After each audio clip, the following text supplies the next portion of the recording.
Good morning, students. Today we will start with a new lesson, Unit 2, lesson number 9, the try, anti, wanty, gonga, lope. Okay, this word is very difficult to be pronounced, but keep on trying to say.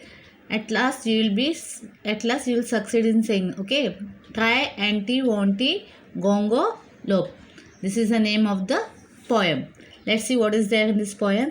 There's a very funny insect that you do not often spy, and it isn't quite a spider and it isn't quite a fly.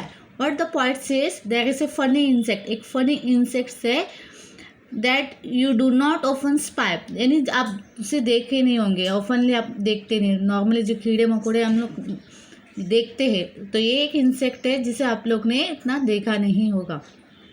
It isn't quite a spider, ना तो spider की तरह दिखता है ना ही किसी fly. Fly means house fly, मक्खी आप लोगों को पता होगा ना, तो ना तो मक्खी की तरह दिखता है ना ही स्पाइडर की तरह.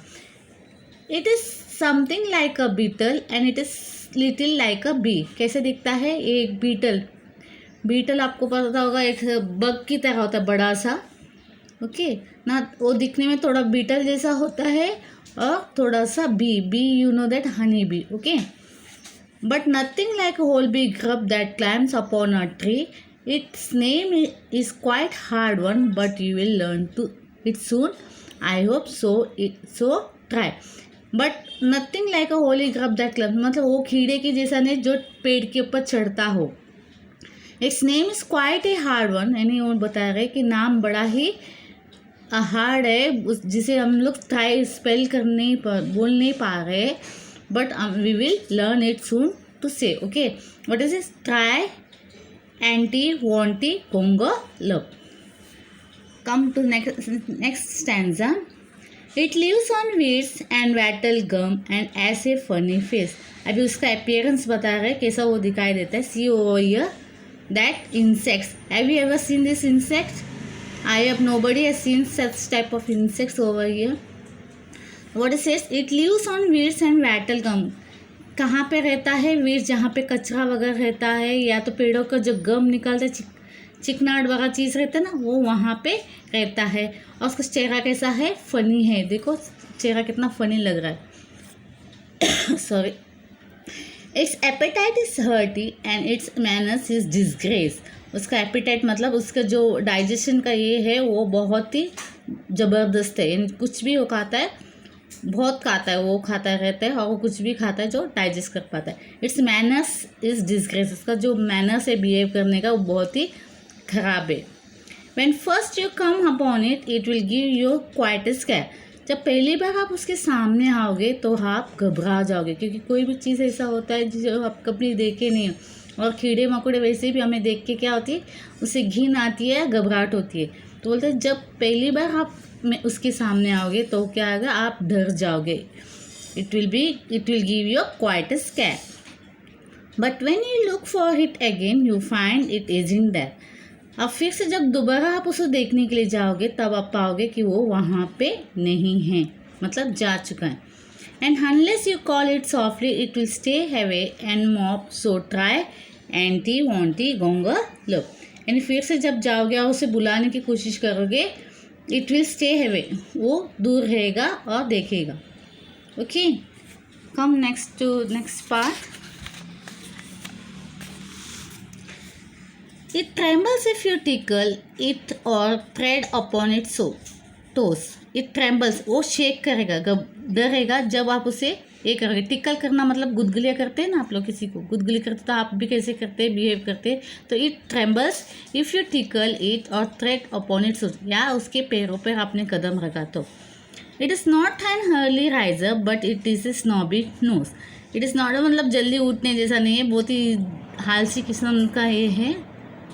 If you sneer at it or scold it it will scuttle off it shame. अगर आप उसको स्कोल्ड करते हो, डांटते हो, कुछ भी अजीबो उससे बिहेव करते हो तो it will scuttle on a shame. शर्मा जाएगा. Okay,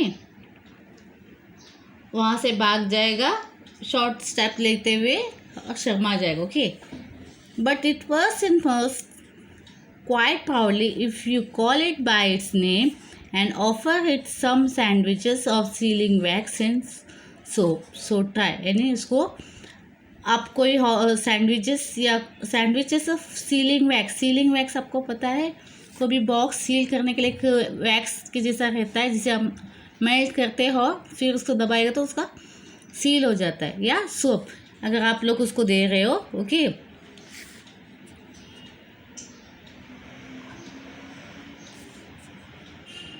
he says that it is just a joke.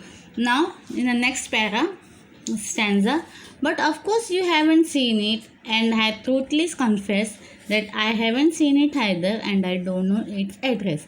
See what the poet is telling in the last stanza. But of course you haven't seen it. आपने ऐसा कोई कीड़ा देखा नहीं होगा, मुझे अच्छी तरह से पता है, और मैं भी कन्फेस करता हूँ, मैं भी सच बोलता हूँ कि मैंने भी ऐसा कोई कीड़ा देखा ही नहीं, ना ही मुझे उसका कोई पता है. For there isn't such an insect. क्यों नहीं पता है? क्योंकि ऐसा कोई इंसेक्ट ही नहीं है. Okay, though they really might have been if the trees and grass were purple. हाँ, शायद हो सकता है, अगर क्या होता, अगर पेड़ और ग्रास क्या होते, उनके रंग हरे होने के, ग्रीन होने के बदले पर्पल होते. Is it possible? No, never. Trees and grasses are always green and the sky was bottle colour. अगर पेड़ और ग्रासेस अगर पर्पल होते और आसमान ग्रीन कलर का होता तो शायद होता कि इस तरह के कीड़े भी मौजूद होते दुनिया में. It is just a little joke of mine which you will forgive, I hope. Oh try.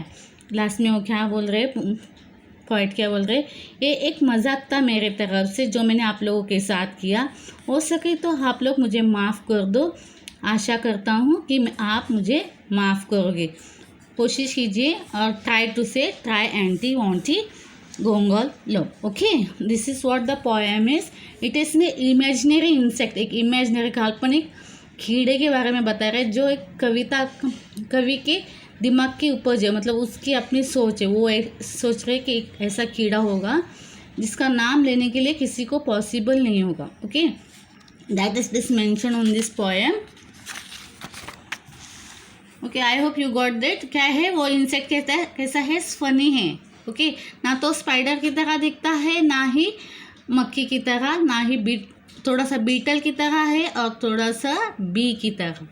ऐसे वो एक इमेजिनरी इंसेक्ट्स उन्होंने, कवि ने बनाया, जो उसकी डिस्क्रिप्शन वो दे रहे हैं अपने फर्स्ट स्टैंजा में कि वो दिखने में ऐसा होता है. वो एक अजीबोगरीब कीड़ा है. सी हो ये इट इज शोन.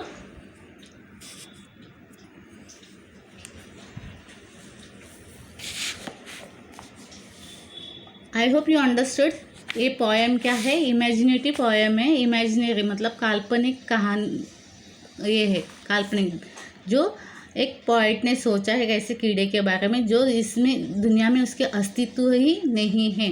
वो सिर्फ इमेजिन कर रहे कि ऐसा एक कीड़ा हो सकता है जिसे देख के आप घबरा जाओगे पहली बार देखोगे, और वो दिखने में कैसा अजीबो गरीब है. दैट इज इस look and all. It is explained over this poem. Please read this poem. Try to spell this word. Try anti-wonty-gongala. Try it hard. You'll split it first. Try anti-wonty. That way you will read the poem. Okay. Thank you.